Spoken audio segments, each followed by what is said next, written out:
आज हम लोग स्टार्ट करने जा रहे हैं that is geometrical optics. Chapter काफ़ी अच्छा है और इससे जेई में काफ़ी अच्छे क्वेश्चंस आते हैं।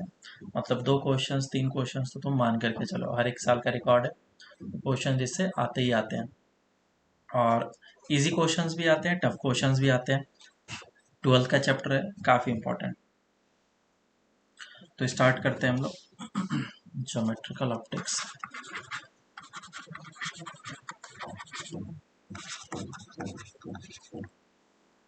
ज्योमेट्रिकल ऑप्टिक्स देखो, ऑप्टिक्स में 2 पार्ट आता है। अगर मैं सिर्फ ऑप्टिक्स की बात करूं तो ऑप्टिक्स में 2 पार्ट आता है। एक होता है ज्योमेट्रिकल ऑप्टिक्स और एक होता है वेव ऑप्टिक्स। तो अभी हम लोग सबसे पहले फर्स्ट पार्ट पढ़ने जा रहे हैं, डेट इज ज्योमेट्रिकल ऑप्टिक्स। तो इन दोनों में डिफरेंस क्या है? ज्योमेट्रिकल ऑप्टिक्स और वेव ऑप्टिक्स में डिफरेंस क्या है? पार्टिकल का डिफरेंस है, जो हम लोग यूज करते हैं ऑब्स्टेकल, उसका डिफरेंस है। अगर हमारा ऑब्स्टेकल काफ़ी बड़ा होगा साइज में तो हम लोग उसको ज्योमेट्रिकल ऑप्टिक्स के पार्ट में स्टडी करते हैं। और अगर हमारा जो ऑब्स्टेकल का साइज है वो काफ़ी ज़्यादा छोटा है, छोटा कितना, in comparison with the wavelength used, lambda के कंपैरिजन में होगा, तो उसे हम लोग वेव ऑप्टिक्स में स्टडी करते हैं। ठीक है, तो इसमें हम लोग क्या मान रहे हैं कि obstacle is large in size, और इसमें क्या लेते हैं हम लोग, obstacle is very small in size compared to wavelength of the light used। अब इससे डिफरेंस कहाँ पे आ जाता है? ज्योमेट्रिकल ऑप्टिक्स में जब हम लोग ऑब्स्टेकल को काफ़ी बड़ा अज्यूम कर लेते हैं, ऑब्जेक्ट को काफ़ी बड़ा अज्यूम करते हैं, तो हमारा जो लाइट है वो एक स्ट्रेट लाइन या फिर स्ट्रेट पाथ को फॉलो करता है। ठीक है, will follow straight line path. लेकिन इस वाले में जब ऑब्स्टेकल काफ़ी छोटा होगा तो इस वाले में लाइट जो है हमारा स्ट्रेट लाइन या स्ट्रेट पाथ को फॉलो करे, ये नेसेसरी नहीं है। तो इसमें वेव्स के फेनोमेना देखा जाता है और फिर हम लोग वेव्स वगैरह वाले पार्ट इसमें स्टडी करेंगे। तो ज़्यादा डिटेल्स में नहीं जाते हैं इसमें, इसको बस इतना सा ही समझते हैं। वेव्स में जब हम लोग देखेंगे तो ये ऑब्स्टेकल होगा और उस समय जो लाइट होगा वो इंटरफेरेंस क्रिएट करेगा। इस जगह से लाइट आ रहा है मान लो, और ये जो है इतना सा ही होल है, तो ये जो लाइट है ये कुछ इस तरीके से स्प्रेड हो जाएगा और तुम्हें डिफरेंट डिफरेंट बैंड्स मिलेंगे, जिसको हम लोग फ्रिंजेस बोलते हैं, है ना। डबल स्लिट एक्सपेरिमेंट, वाईडीएससी या फिर सिंगल स्लिट एक्सपेरिमेंट तुम्हें पता ही होगा इस बात का, क्योंकि तुम तो रिपीट कर रहे हो, तुम्हें पता है इस, है ना। Yes sir. Yes okay, sir. तो ये सब चीज़ें हैं जो कि हम लोग आगे जा कर के पढ़ेंगे ऑप्टिक्स, वेव ऑप्टिक्स वाले पार्ट में। अभी हमारा ज्योमेट्रिकल ऑप्टिक्स मेनली चीज़ चलेगा। तो लाइट की प्रॉपर्टीज़ वगैरह तुम्हें पता ही, लाइट जो एक स्ट्रेट पाथ को फॉलो करता है। लाइट की बात करूं तो उसका स्पीड ऑफ लाइट 3 × 10⁻⁸ मीटर पर सेकेंड होता है। लाइट क्या है? हमारा इलेक्ट्रोमैग्नेटिक वेव है, या फिर अच्छे तरीके से बोले तो डुअल नेचर शो करता है, particle as well as wave nature show करता है। और ज़्यादातर इसको इलेक्ट्रोमैग्नेटिक वेव कहा जाता है। और इलेक्ट्रोमैग्नेटिक वेव को मैं अगर 3D में रिप्रेजेंट करूँगा तो कुछ ऐसा दिखेगा, जिसके पास एक्स एक्सिस भी होगा, वाई एक्सिस भी होगा और जेड एक्सिस भी होगा। 3 डायमेंशंस होंगे इसमें। एक्स डायरेक्शन में प्रोपगेशन ऑफ वेव होगा, वाई डायरेक्शन में इलेक्ट्रिक फील्ड होगा और जेड डायरेक्शन में मैग्नेटिक फील्ड होगा। तो एक्स डायरेक्शन में अगर हम लोग देखेंगे तो इलेक्ट्रिक फील्ड जो है कुछ इस तरीके से वेरी करेगा, और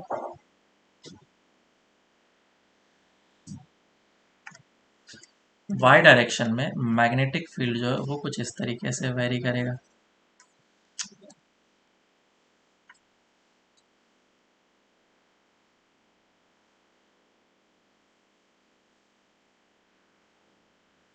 कुछ इस तरीके से। और इलेक्ट्रिक फील्ड जो है वो अपने मैग्नेट को धीरे धीरे इंक्रीज करेगा, फिर डिक्रीज करेगा, फिर मैग्नीट्यूड को इंक्रीज करेगा। नेगेटिव में इंक्रीज कर रहा है, इसका मतलब ये नहीं कि डिक्रीज हो रहा है, वो मैग्नीट्यूड में इंक्रीज कर रहा है। तो इलेक्ट्रिक फील्ड के जगह पे जब मैग्नेटिक फील्ड पे बात करेंगे तो मैग्नेटिक फील्ड भी धीरे धीरे अपने मैग्नीट्यूड को बढ़ाएगा, घटाएगा, फिर बढ़ाएगा, फिर घटाएगा। तो इस तरीके से अगर वेव का प्रोपोगेशन एक्स डायरेक्शन में हो रहा है,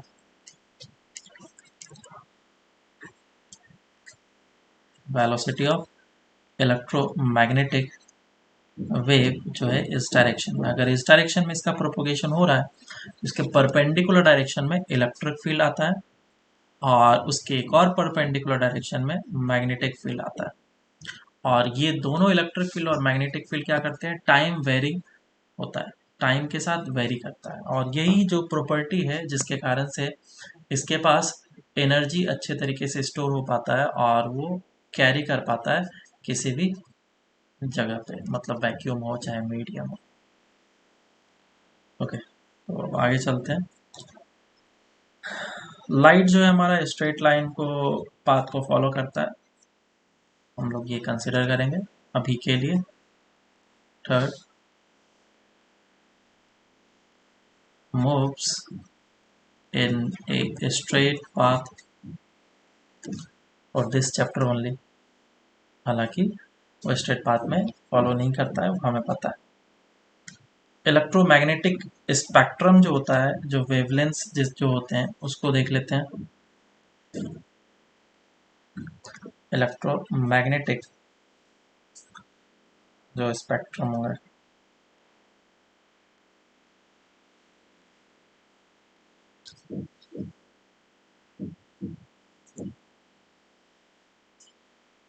सबसे जो छोटा होता है या फिर सबसे ज़्यादा वेवलेंथ जिसका होता है वो कौन सा होता है हमारा, रेडियो वेव का।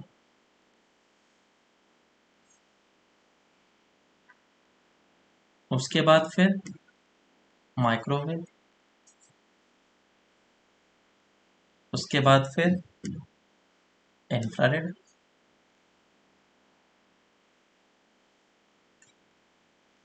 उसके बाद फिर विजिबल रीजन,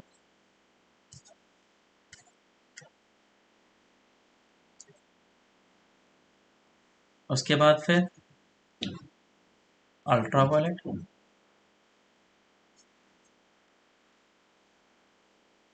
उसके बाद एक्सरेज, उसके बाद गामा रे। तो अगर मैं इस तरफ जाऊंगा तो इस तरफ जाने पे क्या होगा, वेवलेंथ बढ़ेगा और एनर्जी क्या होगा, घटेगा। जो सिस्टम है या फिर जो पार्टिकल है उसका एनर्जी क्या होगा, घटेगा। कैसे, अगर E इज इक्वल टू हम लोग देखें तो E इज इक्वल टू क्या होता है, H C by lambda. E equal to H C by lambda होता है। तो जैसे जैसे मेरा लेमडा बढ़ते जाएगा वैसे वैसे एनर्जी घटते जाएगा, लेमडा बढ़ा तो एनर्जी घटा। और इसी डायरेक्शन में अगर गए तो फ्रीक्वेंसी क्या हो जाएगा, घटेगा। तो सबसे ज़्यादा जो वेवलेंथ होता है वो रेडियो वेव का होता है। इसको हम लोग कुछ इस तरीके से याद रखेंगे कि रेडियो को डाला माइक्रोवेव में, माइक्रोवेव में डालेंगे तो क्या हो जाएगा, इंफ्रारेड निकलेगा और फिर वो मुझे दिखेगा। तो दिखेगा तो विजिबल रीजन हो गया। उसके बाद फिर विजिबल रीजन में सबसे लास्ट में आता है अल्ट्रा वायलेट आता है बेसिकली, तो अल्ट्रा वायलेट आएगा। और फिर देखने के बाद मुझे पता नहीं चला क्या हो रहा है, तो एक्स वाई जेड। ठीक है, इसी तरीके से कुछ कुछ यस करके याद रख लो, अगर नहीं हो रहा है तो कुछ तो करना पड़ेगा। सर, ये इम्पोर्टेंट है मतलब मेंस के हाँ, पर्सपेक्टिव से। इम्पोर्टेंट है, क्योंकि जब हम लोग हम एक्सरेज लोग वगैरह पढ़ेंगे तो उस समय पता होना चाहिए कौन सा रीजन ओके। कहाँ क्या आता है। क्योंकि जब एटॉमिक स्ट्रक्चर देखते होगे तुम लोग तो वहाँ पे भी आता है, इलेक्ट्रो अल्ट्रा वायलेट हाँ रीजन सर, में उधर लाइट याद है। कर लिया है। बहुत सही है फिर तो। हाँ चलो, अब नेक्स्ट हम लोग देखते हैं रिफ्लेक्शन में। रिफ्लेक्शन जो होता है वो किस तरीके से होता है? Reflection of light.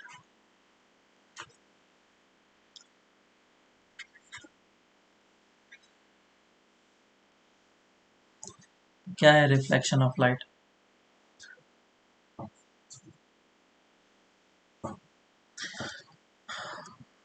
पढ़ा ही होगा। क्या लॉस है रिफ्लेक्शन के, बताओ, बोलो जल्दी से। I equal to R I equals to R. है ना, और तो इसके दूसरा है बारे कि में और दोनों एक ही सेम प्लेन प्लेन में में लाई लाई करते होने हैं। चाहिए। बिल्कुल। So this is I and this is R, और angle of incidence is equals to angle of reflection. पहला ये होता है angle of incidence is equals to angle of reflection, और दूसरा क्या होता है? All lies in the same plane, this is normal, और ये आई है और ये आर है। N I R all lies in the same plane, same plane. इसको हम लोग थोड़ा अलग तरीके से पढ़ेंगे कि एन आई आर अगर सेम प्लेन में है तो इसके लिए क्या क्वालिटी होना चाहिए। म्यूट कर लो सभी। जैसे कि हमारा इंसिडेंट रे है, इंसिडेंट रे है तो वो इस डायरेक्शन में होगा आई, और जो आर है वो आर वाला जो रे है वो इस डायरेक्शन में होगा, और एन जो है वो इस डायरेक्शन में होगा। तो सबसे पहले आई क्रॉस आर करो, क्या मिल रहा है तुम्हें? कौन सा डायरेक्शन मिला आई क्रॉस आर करने पे? आउटवर्ड डायरेक्शन हाँ, नॉर्मल का परपेंडिकुलर हो जाए। है ना, ये आउटवर्ड डायरेक्शन, हाँ। और नॉर्मल इस डायरेक्शन में है। तो नॉर्मल के साथ इसको मैं डॉट करूंगा आई क्रॉस ऑफ आर को, तो क्या मिलेगा मुझे? जीरो। हम्म। तो इसको डॉट कर दिया मैंने। तो ये सारे वेक्टर्स अगर हैं, इन सभी का बॉक्स प्रोडक्ट क्या होता है? जीरो। इसको हम लोग बॉक्स बोलते हैं, मैथ्स में बताया गया होगा। Yes sir. बराबर। तो यस इसको सर। तुम किसी भी तरीके से कर सकते हो, चाहे तुम आई क्रॉस एन करो, डॉट विथ आर करो, ये भी जीरो आएगा। अच्छा, यूनिट वेक्टर ना, या फिर नॉर्मल? यूनिट वेक्टर भी चलेगा, क्योंकि जब जीरो हो रहा है तो यूनिट वेक्टर हो चाहे वेक्टर हो नॉर्मल वाले, वो भी जीरो करके देगा। ठीक है, कैसे भी करके तुम करो मल्टीप्लाई, हमेशा आंसर जीरो ही आएगा। चाहे तुम I dot N cross R कर लो तो भी आंसर तुम्हारा क्या आएगा? जीरो आएगा। समझ में आया क्या? अब आगे चलते हैं हम लोग। डिफ्यूज्ड रिफ्लेक्शन किसको बोलते हैं पता है? सर वो सरफेस पे डिपेंड करते हैं, वो मतलब हाँ, अच्छा फ्रिंज सरफेस का। Diffused reflection. डिफ्यूज रिफ्लेक्शन में क्या होता है, अगर सरफेस काफ़ी ज़्यादा रफ है तो जो भी इंसिडेंट लाइट पैरेलल आ रहे होंगे उसको वो डिफ्यूज कर देगा, अलग अलग डायरेक्शन में भेज देगा उसको, कुछ ऐसा काइंड। तो इस तरह से डिफ्यूज रिफ्लेक्शन मुझे मिलता है। डिफ्यूज रिफ्लेक्शन से मैं काफ़ी अच्छे तरीके से चीज़ों को नहीं देख पाऊंगा, लेकिन अगर मेरा रिफ्लेक्शन रेगुलर है,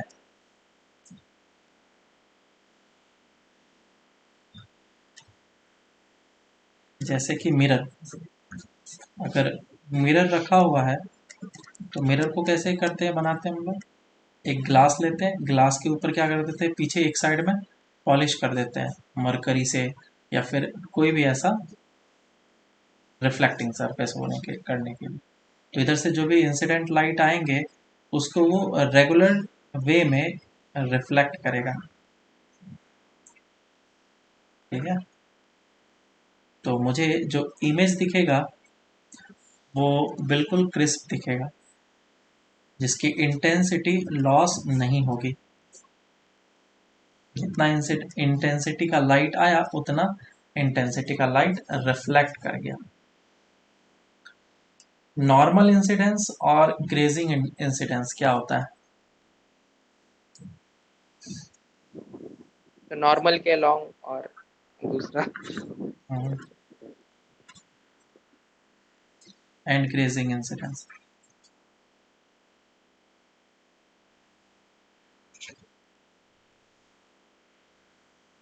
क्या होता है सोचो।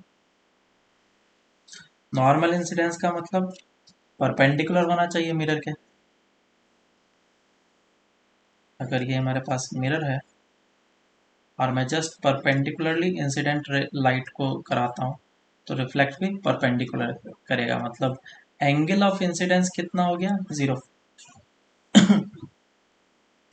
लेट से मेरे मिरर पे लाइट को कुछ इस तरीके से फॉल कराया गया ताकि वो जस्ट टच कर रहा है और टच करते हुए निकल गया, मतलब कि थीटा कितना हो गया, 90 डिग्री। तो एंगल ऑफ इंसिडेंस अगर 90 डिग्री हो जाता है तो उसे हम लोग क्या बोलते हैं, ग्रेजिंग इंसिडेंस। समझ में आया क्या? मतलब टैंजेंट बिल्कुल। वैसा। चलो अब क्वेश्चन करते हैं। रिफ्लेक्शन, ठीक है। एंगल ऑफ डेविएशन पे क्वेश्चन होंगे।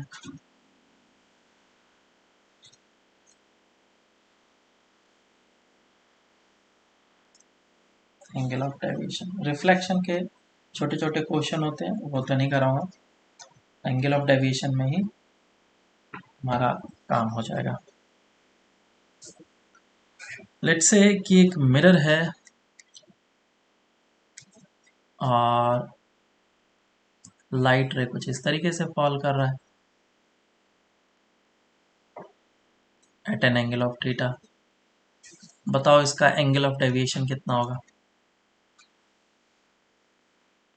सो 180 माइनस 2 याद किया था। ठीक है, तो इस डायरेक्शन में चला जाएगा और ये एंगल भी कितना होगा, थीटा। तो लाइट रे को जाना चाहिए था इधर, लेकिन गया किधर, इधर। तो ये इस डायरेक्शन में डेविएट किया, सो दिस इज डेल्टा, जिसको हम लोग एंगल ऑफ डेविएशन बोलेंगे।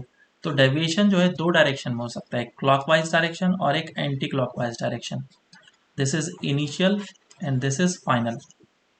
तो ये वाला जो डायरेक्शन हुआ ये कौन सा है, क्लॉकवाइज डायरेक्शन, और delta is anti clockwise direction. तो delta anti clockwise direction and delta dash is in clockwise direction. और डेल्टा कितना हो जाएगा क्लॉकवाइज डायरेक्शन में अगर देखेंगे तो, क्योंकि मैं इस जगह पे एक डैश डैश करके लाइन बनाऊंगा, ये टोटल 180 है, तो 180 माइनस ऑफ 2 थीटा हो जाएगा ये वाला एंगल, पाई माइनस 2 थीटा। तो डेल्टा आ गया पाई माइनस 2 थीटा। और दूसरा एंगल चाहे तो हम लोग ये भी निकाल सकते हैं, ये कितना हो जाएगा, 2 pi minus of pi minus 2 theta, क्योंकि डेल्टा तुमने निकाल लिया। ठीक है, delta plus delta dash always 360 होगा, 2 पाई के बराबर। समझ में आया क्या? ये हो जाएगा पाई प्लस 2 थीटा। ये आ गया आंसर। बहुत ही सिंपल सा चीज करा है मैंने। अब आगे कौन करते हैं क्वेश्चन को।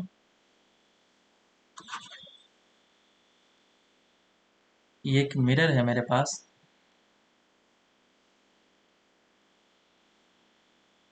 और एक लाइट रे जो है इंसिडेंट हो रहा था और ये नॉर्मल था।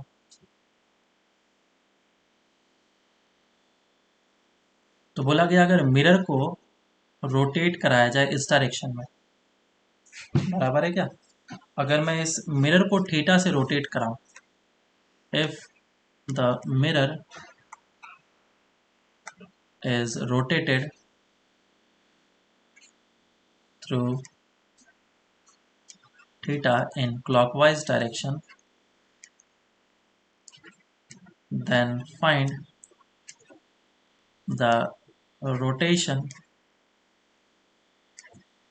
made by reflected ray।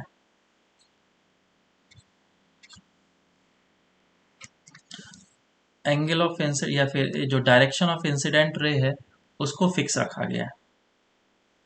Solve करो इसको। इस क्वेश्चन में मुझे ये प्रूफ करना पड़ेगा कि अगर ये थीटा से रोटेट कराया गया मिरर को, तो जो रिफ्लेक्टेड रे है वो 2 थीटा से रोटेट होगा, क्योंकि ये सब चीज़ तो तुमने पढ़ कर रखा होगा, उसको बस वापस से प्रैक्टिस के लिए दिया है मैंने। तो करते हैं इसको। ये एक मिरर है, प्रूफ भी होता है सर, हम लोग को डायरेक्ट बता दिया था। तो प्रूफ करना पड़ेगा ना। ये इंसिडेंट रे है, इसको मैं एज्यूम कर लेता हूँ कि ये किसी पर्टिकुलर एंगल पे आ रहा होगा, पाई पे। This angle is pi. थोड़ा अच्छे से देखना होगा क्योंकि डायग्राम काफ़ी थोड़ा कॉम्प्लिकेटेड बनेगा, ठीक है। मैं डिफरेंट कलर यूज़ करूँगा समझाने के लिए। काफ़ी स्टूडेंट को समझ में नहीं आता, कितना भी समझा लो समझ में नहीं आता। खुद से जब तक नहीं समझेगा नहीं आएगा। मैथ्स है नहीं है, ज्योमेट्री है।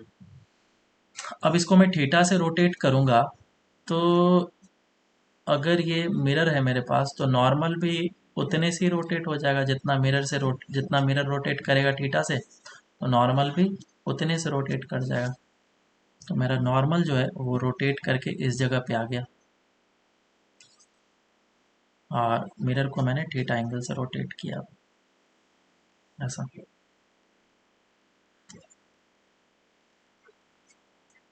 तो अब मेरा एंगल ऑफ इंसिडेंस कितना हो गया? अब मेरा एंगल ऑफ इंसिडेंस जो हुआ डेट इज 5 प्लस थीटा, आया ना?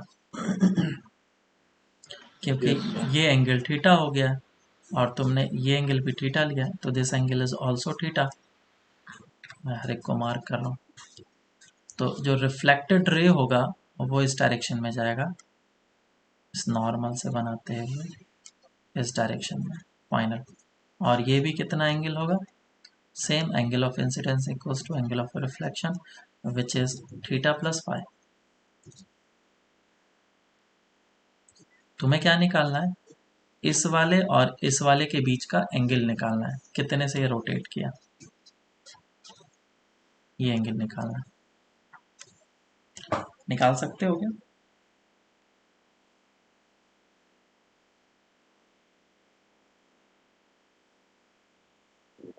एक ज्योमेट्री देखनी पड़ेगी। क्या ये एंगल निकाल सकते हैं क्या?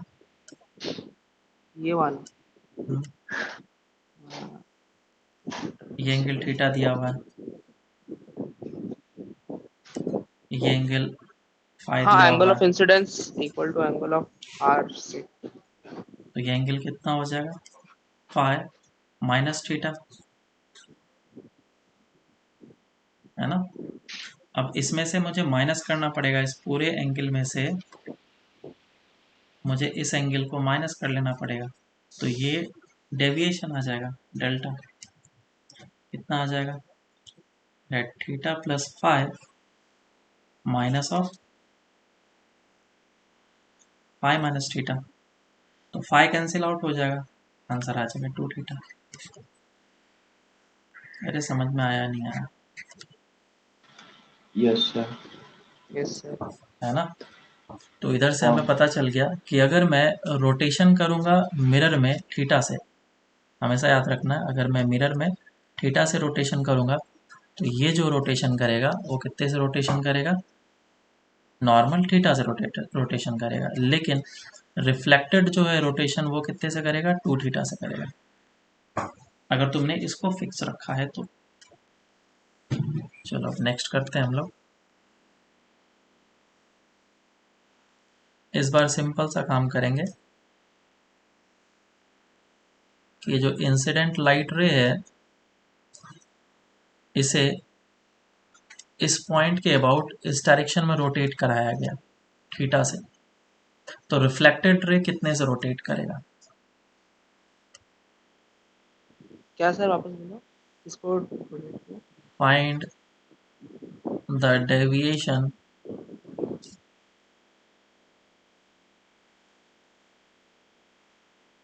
done by reflected ray if incident ray is rotated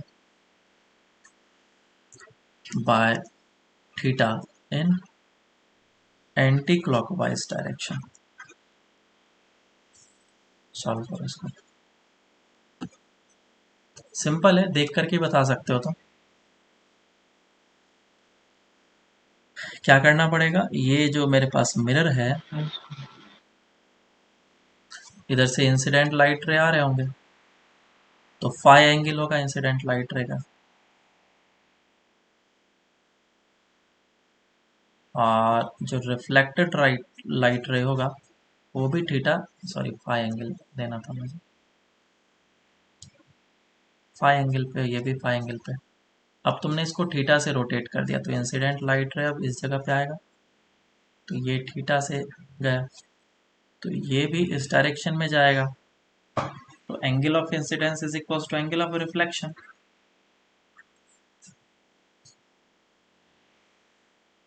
है ना। तो ये एंगल कितना निकल के आ गया, जो डेविएशन है delta, that is equal to theta. समझ में आया ना।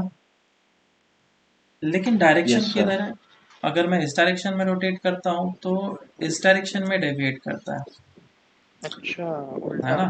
तो थोड़ा उल्टा। समझना इस बात को। हाँ, ये इस जगह पे क्या है, मैं मिरर को जिस डायरेक्शन में रोटेट करता हूँ, रे भी उसी डायरेक्शन में रोटेट करता है, लेकिन यहाँ पे अगर मैं एंटी क्लॉकवाइज डायरेक्शन में इंसिडेंट को रोटेट किया तो रिफ्लेक्टेड क्लॉकवाइज डायरेक्शन में जाएगा। एंगल बढ़ रहा है ना सर, हाँ, इसलिए। चलो अब इस पे क्वेश्चन करते हैं हम लोग। एक सेकंड सर, ये लो, स्क्रीनशॉट लो, लिख लूँ सर, एक सेकंड लगेगा इस फिर लिखने में। बस बस हो गया। क्वेश्चन ऐसा है कि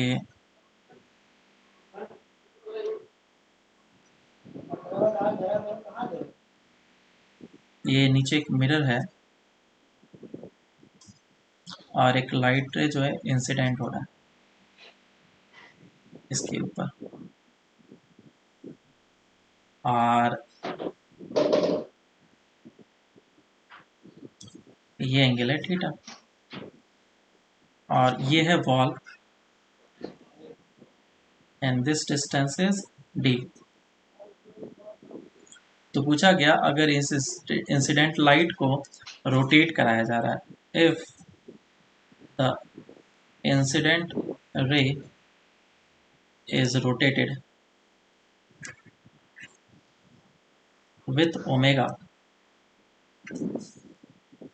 in anti-clockwise direction, then find the, एक स्पॉटलाइट बनेगा रिफ्लेक्टेड रे के कारण से, then find the velocity of s when theta is equals to 53 degree. जिस समय थीटा 53 डिग्री होगा उस समय इसकी वेलोसिटी कितनी होगी। डी का वैल्यू दे रखा है, लेट से 20 सेंटीमीटर है। सॉल्व करो। तो इस क्वेश्चन को अगर करना है मुझे, तो कुछ चीज़ है, कॉन्सेप्ट्स हैं जो कि तुम्हारे 11th के इसमें लगेंगे, इसको समझते हैं। ये कुछ इस तरीके से जा रहा है और ये स्पॉट इस जगह पे क्रिएट कर रहा है। अगर ये इस डायरेक्शन में ओमेगा से रोटेट करेगा, हमें पता है कि ऊपर वाला केस कंडीशन, अगर ये थीटा से रोटेट करेगा तो ये भी थीटा से रोटेट करेगा इस डायरेक्शन में, तो अगर ये ओमेगा से रोटेट करेगा तो इधर भी ये ओमेगा से रोटेट करेगा, क्योंकि रेट ऑफ चेंज तो दोनों का सेम होना चाहिए। तो यहाँ पे भी वही कॉन्सेप्ट अप्लाई करेंगे। अगर ये ओमेगा से इस डायरेक्शन में रोटेशन किया है तो ये जो लाइट रे ये इस डायरेक्शन में ओमेगा से रोटेट करेगा। सर हो गया सर अभी। तो ये एंगल को अगर मैं फाई बोल लूँ तो फाई का रेट ऑफ चेंज क्या होगा, omega, and this distance is D, yes sir, समझे। है ना। तो मैं इसे बोल देता हूँ वाई। तो टेन फाई कितना हो जाएगा, tan phi will be y equal by d. Y by d. तो So d y y is by D t. equals to d tan phi, मस्त। अब इस पूरे इक्वेशन को t के रेस्पेक्ट में डिफरेंशिएट कर लो। dy by D T is equal to D tan theta का differentiation sec sec square five theta, sec square five और साथ ही डी आएगा five by D D five by D T. T. तो D Y by D T is the velocity of this spot S and D का value दिया हुआ है 20 और एंगल पुट कर लो that is sec square 53 degree और D five by D T is omega. Omega. Omega कितना दिया है? ओमेगा ही दिया सर। ओमेगा ही दिया है ना, तो इधर ओमेगा पुट कर लो, तो ये हमारा आंसर आ जाएगा। Yes sir. तो लास्ट नेक्स्ट में थोड़ा नेक्स्ट टेंशन क्वेश्चन करते हैं। ये एक मिरर है और ये बॉल है, इस जगह से ये डी डिस्टेंस पे है और फिर से ये जो इंसिडेंट लाइट रे है, म्यूट कर लिया करो, लाइट रे आ रहा है और ये फॉल कर रहा है रिफ्लेक्टेड रे से, तो ये एंगल है थीटा। तो इस बार क्या किया गया, मिरर को रोटेट कराया जा रहा है इस डायरेक्शन में ओमेगा से। पूछा गया then find the velocity of S when theta is 45 degree. Solve करो इसको। तो वापस से मैं इस फिगर को बना लेता हूँ, तो कुछ ऐसा डायग्राम बन जाएगा। तो जैसा ऊपर वाला क्वेश्चन था एग्जैक्टली वैसा ही क्वेश्चन है। ये जो मिरर है ये ओमेगा से इस डायरेक्शन में रोटेट कर रहा है, तो ये जो रोटेट करेगा रिफ्लेक्टेड रे वो ओमेगा से करेगा और इसे मैं 5 बोल लेता हूँ। अच्छा एक मिनट, ऊपर जो मैंने थोड़ा सा किया है वो गलत हो गया। ये जो 5 है यस सर। ये थीटा दिया है ना मैंने, हाँ तो 5 का एंगल कितना हो जाएगा? कोसेक बार आता है, मैंने वही देखा था। 37 डिग्री। तो यहाँ पे 37 पुट करना है, मैंने ध्यान नहीं दिया ये। ठीक है, यस सर। अब इस जगह पे 5 है तो मैं 10 फाइव ले लेता हूँ इधर। 10 five will be equal to वही पार्ट फिर से y बाई डी और y is equal to d 10 five, फिर से डिफरेंशिएशन करेंगे तो D Y by D T is equal to, बोलो, d square sec square five 5 और साथ में आएगा d D five by five d by t. D t. D five by D t का वैल्यू कितना होगा? डी तो five by D five T 90 minus theta है, तो फिर हम लोग 90 माइनस टीटा लिखेंगे ना। 2 ओमेगा होगा D five by D t का वैल्यू, और ये D omega by D five by जो डी टी है वो पॉजिटिव हुआ क्योंकि रेट जो है वो बढ़ रहा है, रेट ऑफ चेंज पॉजिटिव है, तो ये हो जाएगा डी। अब एंगल कितना, ये जो एंगल है ये 45 डिग्री है तो ये भी 45 डिग्री, पाई कितना बनेगा 45, ये बनेगा d sec square 45 degree into 2 omega. ठीक है, this is the velocity of the spot. समझ में आया? Yes sir. नेक्स्ट हम लोग देखते हैं, that is object and image.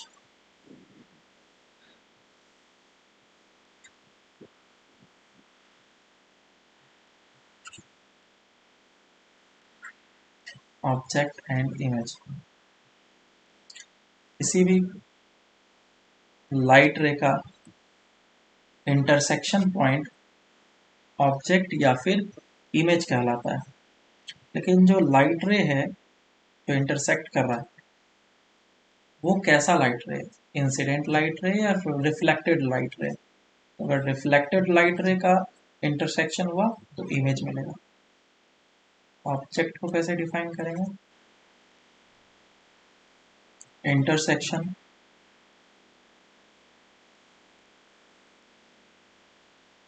Point of incident light रे।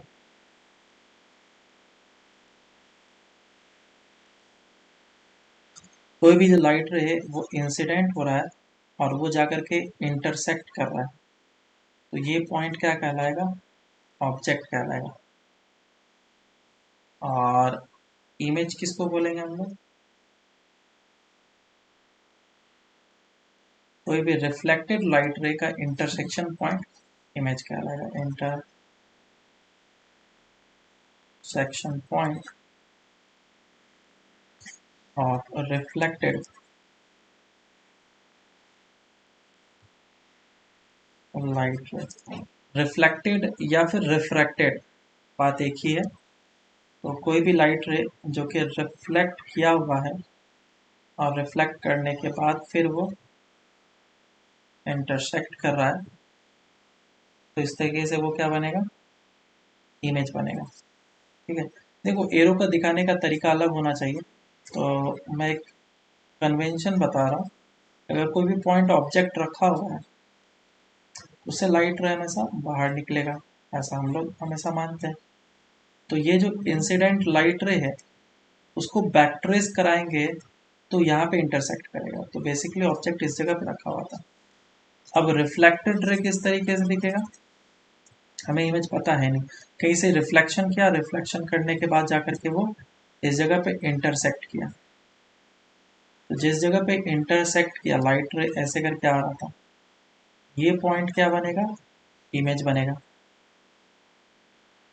अब इसमें भी दो तरह के होते हैं, एक तो रियल इमेज होता है एंड वर्चुअल इमेज होता है।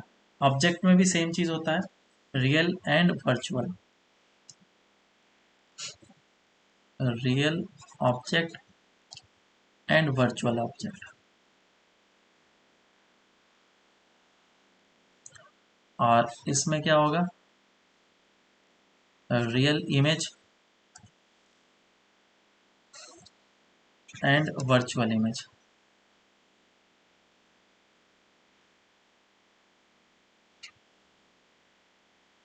समझना किस तरीके से हम लोग real image and virtual image को डिसाइड करते हैं, real object and virtual object को डिसाइड करते हैं। हमने ये डिसाइड कर लिया कि ऑब्जेक्ट है।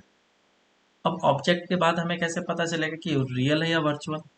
एक सिंपल सा शॉर्ट ट्रिक बताता हूँ। अगर मुझे डैश डैश लाइन करके या फिर बैकट्रेस करके मुझे लाइंस को इंटरसेक्ट कराने की ज़रूरत पड़ रही है तो वो ज़्यादातर केसेस में हमेशा वर्चुअल होता है। और अगर मुझे उसे बैकट्रेस करा करके इंटरसेक्ट करने की ज़रूरत नहीं पड़ रही, वो खुद ही इंटरसेक्ट करने वाला था, तो वो क्या कहलाएगा, रियल कहलाएगा हमेशा, चाहे ऑब्जेक्ट हो चाहे इमेज हो। जैसे आप क्वेश्चन करते हैं, एग्जाम्पल मान लो कि एक पॉइंट ऑब्जेक्ट इस जगह पे रखा हुआ था और एक मिरर सामने रखा हुआ है। तो लाइट रे जो है इससे बाहर निकलेंगे, ये निकला बाहर, और v is equals to I R होता है, उसके हिसाब से इसने रिफ्लेक्ट कर दिया। एक और लाइट रे मैं निकालूंगा। किसी भी ऑब्जेक्ट या इमेज को बनाने के लिए मिनिमम 2 लाइट रे रिक्वायर्ड होता है, इसीलिए हमेशा 2 लाइट रे हमेशा हम लोग निकालते हैं। कनकेव मिरर, कन्वेक्स मिरर या लेंस का फॉर्मूला चीज़ हो तो ये जो लाइट रे है ये रिफ्लेक्टेड है, जो कि इंटरसेक्ट नहीं कर पा रहा है, आगे जाके इंटरसेक्ट नहीं करेगा। तो मुझे इसको क्या करना चाहिए, बैक ट्रेस करना चाहिए डैश डैश लाइन से। और ये बैक ट्रेस जब किया जाएगा डैश डैश लाइन से तब ये इंटरसेक्ट करेगा। तो डैश डैश लाइन से है कौन सा लाइन, रिफ्लेक्टेड, तो बनेगा क्या, इमेज। लेकिन इसको इंटरसेक्ट कराना पड़ रहा है, इसलिए एक ऐसा इमेज है वर्चुअल। मेरी बात समझ में आई या नहीं आई?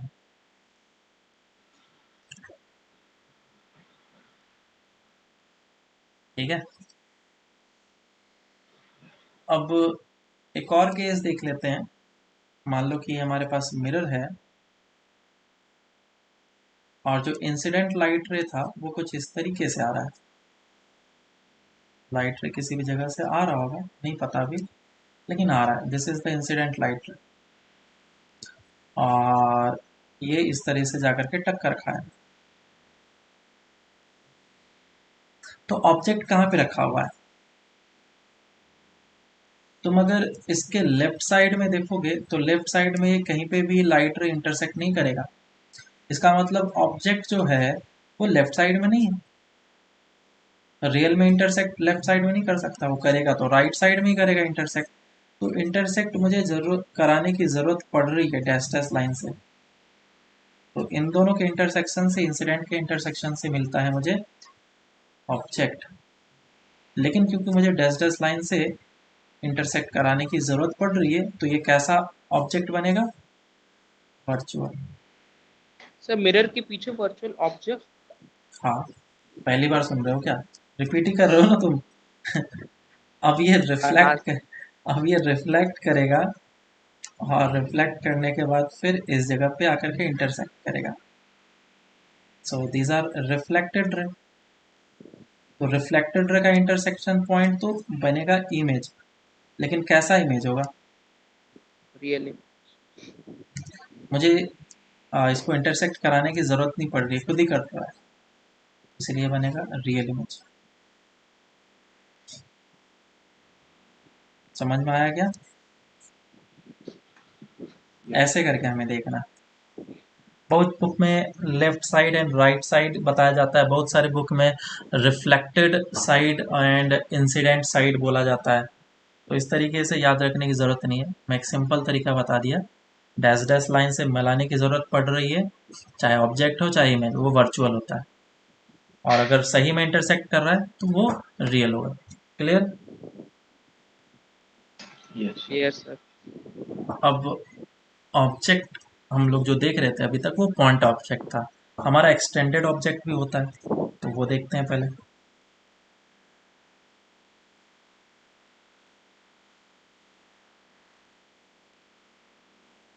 एक्सटेंडेड ऑब्जेक्ट, एक्सटेंडेड ऑब्जेक्ट का इमेज कैसा बनेगा? तो पॉइंट ऑब्जेक्ट को अगर मैं मिला दूंगा, ढेर सारा पॉइंट ऑब्जेक्ट को मिला दूंगा, तो वो मुझे क्या दे देगा? एक एक्सटेंडेड ऑब्जेक्ट। जैसे कि मान लो मेरे पास एक रॉड रखा हुआ है, ये ऐसा, ये पॉइंट है ए, ये पॉइंट है बी, पॉइंट है सी, और ये पॉइंट है डी। तो क्या होगा? इसका जब इमेज बनेगा तो एक एक पॉइंट का तुम इमेज बना दो। अब मुझे पता है जो डिस्टेंस होता है मिरर से वो सेम होता है, तो ये पॉइंट ए जो है उतना ही डिस्टेंस पे होगा, जितना ऑब्जेक्ट है उतना ही इमेज। सेम वे में बी पॉइंट भी उतने डिस्टेंस पे बनेगा, एक्स भी मान लो इसको। सेम वे में C point and D point भी वैसा ही डिस्टेंस पे बनेगा। तो इन सभी पॉइंट को मैं अगर कलेक्टिवली मिला दूं, तो मिलाने पे मुझे क्या मिल जाएगा? इमेज। और ये क्या था हमारा? ऑब्जेक्ट।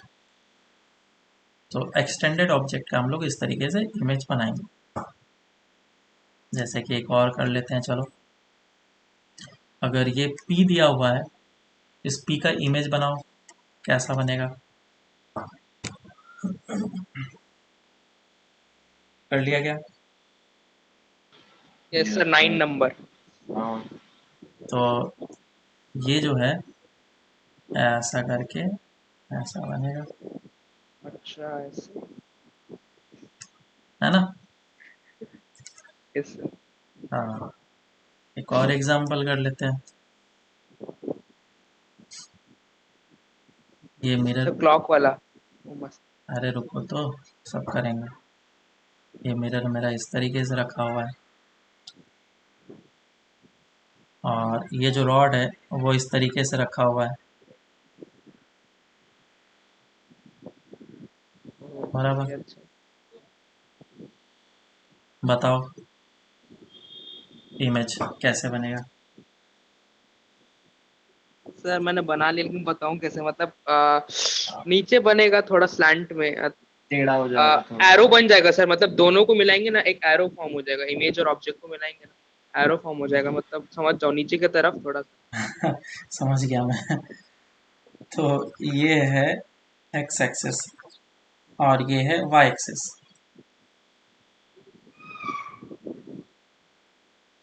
तो ये जो पॉइंट है एग्जैक्टली परपेंडिकुलर डिस्टेंस पे होगा, है ना? एग्जैक्टली परपेंडिकुलर परपेंडिकुलर डिस्टेंस पे होगा। जितना डिस्टेंस पे ये उतना ही डिस्टेंस पे ये होगा, तो ये पॉइंट यहाँ पे आएगा।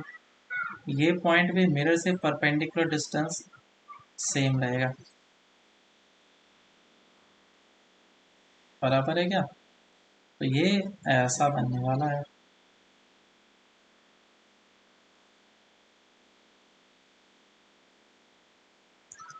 नहीं पता चला?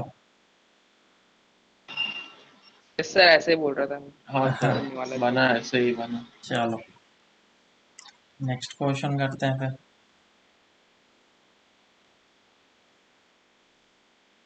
ये जो है हमारा मिरर है कुछ इस तरीके से, x axis y axis side कर देता हूँ मैं।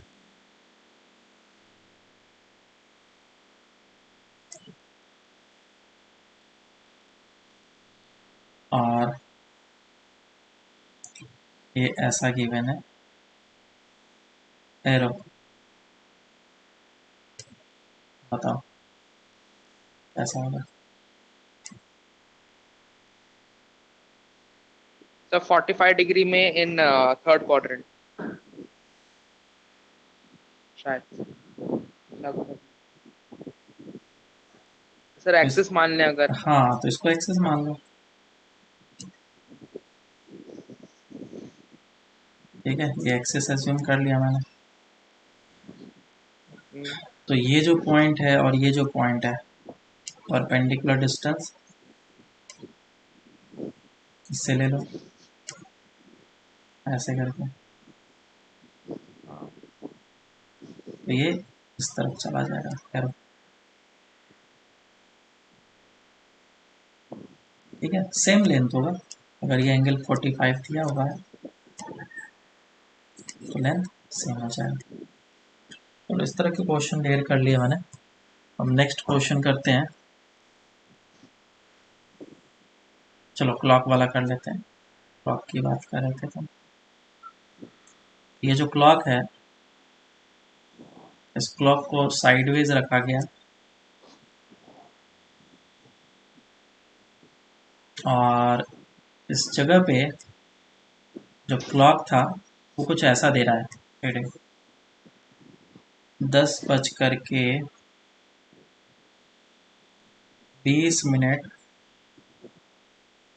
और इतना ही दे रहा है, 10:20 AM है। तो बताओ टाइम मिरर में कितना दिखेगा?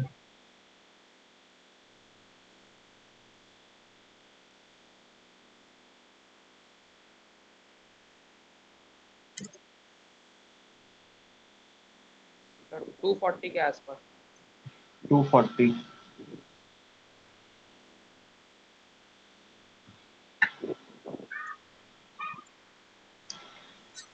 चलो तो अब करते हैं इसको। ये जो 10 है वो इस जगह पे होगा।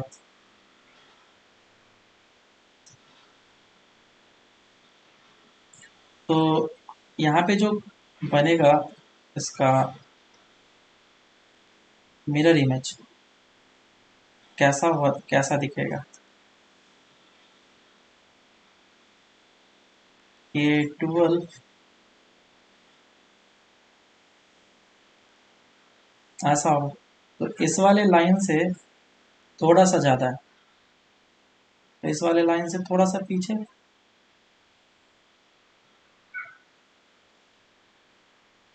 हाँ या ना? Yes sir. 10:20 है ना? तो ये हाँ वाला थोड़ा तो, सा आगे रहेगा। और ये वाला इस जगह पे होगा एग्जैक्टली। तो ये वाला भी किस पे होगा? इस पे।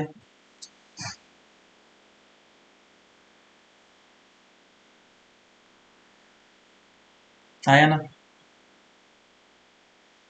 तो ये कितना हो गया?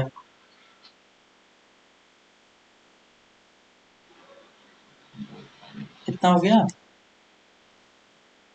240। 240 है। ये ये 240। 20। ये तो 12 ही 35 है। सर 35। ये ऊपर आएगा 30। ना? हाँ सर ये इसमें आपने ये वो 1020 है ना, आपने इसमें 20 अरे 25 हाँ, दिखा दिया। मैंने ये थोड़ा इसको ज़्यादा ही ऊपर कर दिया। ये हाँ 20 है ना, तो यहाँ पे आएगा ये। हाँ ठीक है। हाँ, तो अभी 40 आ रहा है ना। हाँ, तभी हाँ तो 40 आएगा। हाँ दिमाग में कैलकुलेशन सही चल रहा था, इधर मैंने दिखाया गलत। तो इधर कितना आ जाएगा? 140। हाँ 140। 140 140। PM बराबर है क्या? दूसरा इसका यस शॉर्ट सर। ट्रिक है। शॉर्ट ट्रिक क्या है? बेसिकली एक कैलकुलेशन है जिसमें कि दोनों का ऑब्जेक्ट और इमेज का टाइम का समेशन जो है वो 12 आवर होना चाहिए हमेशा। 12 से घटा दूँ मतलब। हाँ, तो 12 घंटे में से 10:20 को घटा दो। इसको इस तरीके से लिखेंगे, 11 hour 60 minute minus of 10 hour 20 minute, है ना? घटा दो, ये कितना हो जाएगा? 40 मिनट। और ये कितना हो जाएगा? 1। समझ में आया क्या? Yes sir. तो अगर कैलकुलेशन करना है तो इस तरीके से कर लो, और तुम्हें थोड़ा सा इमेजिन करना है तो इस तरीके से कर लो। लेकिन जब सेकंड वाले आ जाते हैं तो करना काफ़ी ज़्यादा टफ हो जाता है। जैसे कि मैं बोल दूँ कि 10:20 और 15 सेकेंड हुआ, तब फिर तुम यहाँ से देखोगे तो थोड़ा नहीं समझ में आएगा। 60 सेकंड नहीं ले सकते? 59 मिनट और 60 सेकंड। हाँ, तो वो ले लिया ना मैंने, लेकिन अभी के लिए मैंने क्या किया है, अभी ये क्वेश्चन है तो इसके लिए हमारा ऐसा होगा। लेकिन अगर क्वेश्चन बोल दिया 10:20 नहीं नहीं। और हाँ पंद्रह सर, वही सेकेंड बोल रहा हूँ। तो अब कैसे लिखेंगे अब इसको? 12 सर को 11 करूँगा, 11 घंटे 60 मिनट, मिनट को एक सेकंड में कन्वर्ट 59। करना है तो 59 करना पड़ेगा इसको। हाँ, 59 मिनट एंड 60 60। सेकंड। अब अच्छा। जितना माइनस करना है कर लो इसमें, 10 20 और ये 15, ये तुम्हारा रिजल्ट दे देगा। ठीक है क्या? मेंस में कभी पूछा गया है क्वेश्चन? नहीं पूछा है, बस एक नया तरीका है। Next question. एक पर्सन है और पर्सन का हेड है ये ऐसा है और ये ऐसा है, और ये मिरर के सामने खड़ा होकर के खुद को देखना चाहता है। हाँ इस हाँ। मिरर का लेंथ कितना होना चाहिए? क्लियर है क्या? इसका जो आँख है, आँख इस जगह पे बचपन क्या। है।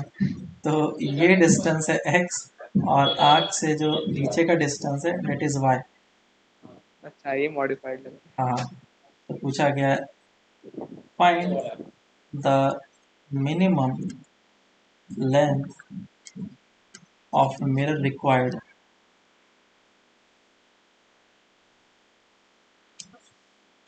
such that he can see his full body, है ना? बॉडी मतलब हेड से लेकर के टो तक।